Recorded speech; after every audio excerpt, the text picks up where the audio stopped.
Welcome to part 2 of week 4 as we explore some more of our energy blocks. Today we're going to talk about inner blocks. Inner blocks are those produced within you. They disrupt and distract you from your success.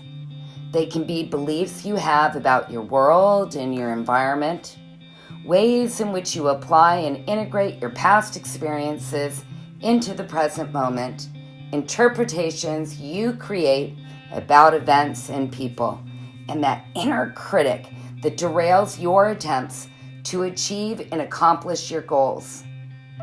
By looking at these inner blocks carefully and objectively, we'll be able to release the hold that they have on you, along with the catabolic energy attached to them, and you will become more successful.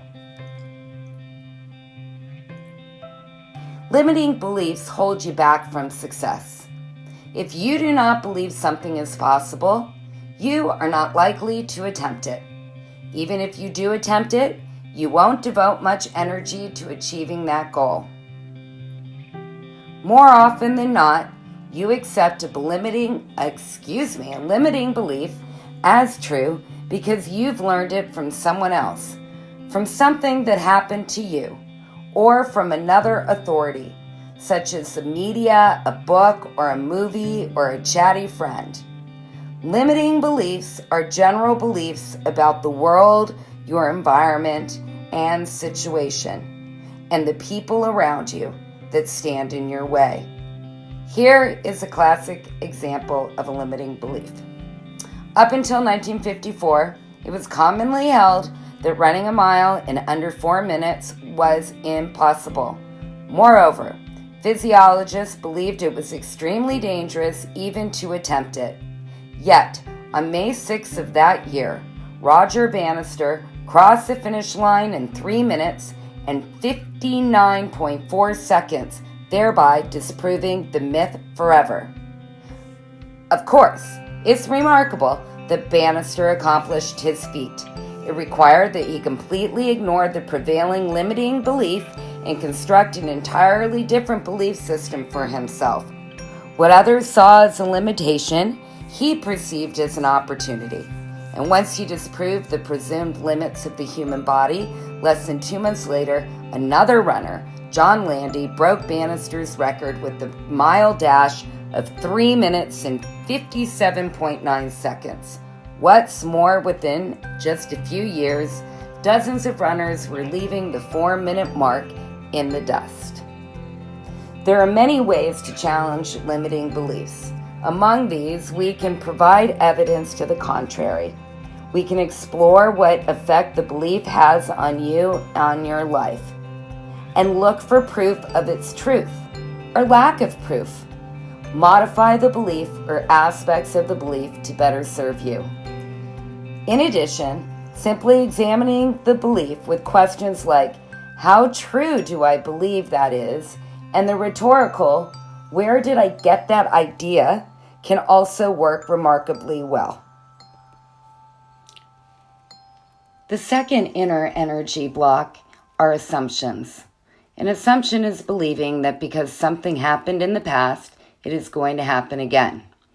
Assumptions are more personal than limiting beliefs and more intimately involve you and those around you.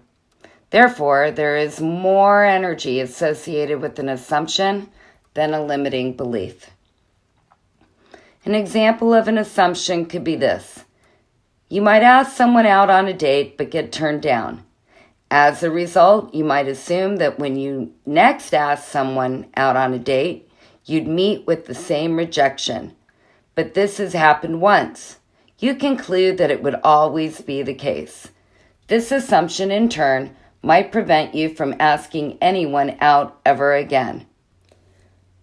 Assumptions are debilitating to businesses and groups because from past experience, when you believe you already know something won't work, you may not even consider it as a possibility. Even if you do try it, you might move in a counterproductive direction. So when you hold on tight to your assumption, that might detract from others' creativity, and therefore you miss breakthrough solutions by refusing to validate or acknowledge others' ideas and input. Typical assumptions: people will never communicate effectively, I'll never find the right guy or the right gal, everybody's lazy and unproductive that I work with, I just can't find good help, I just can't find a good partner. How can I motivate others when I can't even motivate myself? I've always had to work hard to succeed, so I always will.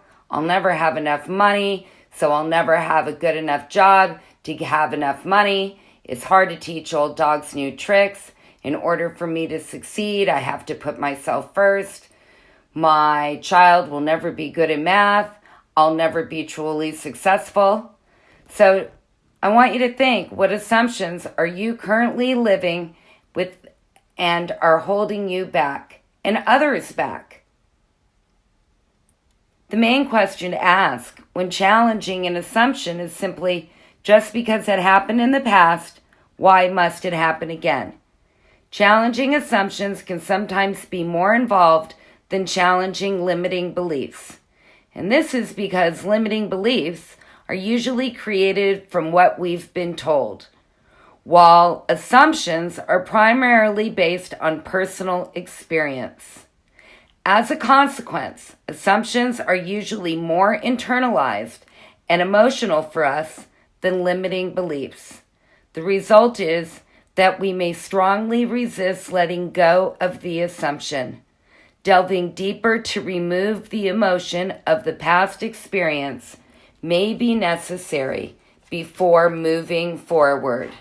We'll discuss interpretations and those little gremlins that I spoke to you back on Monday as we move farther on Friday. Until then, be present, stay inspired, and may you have a grateful day ahead.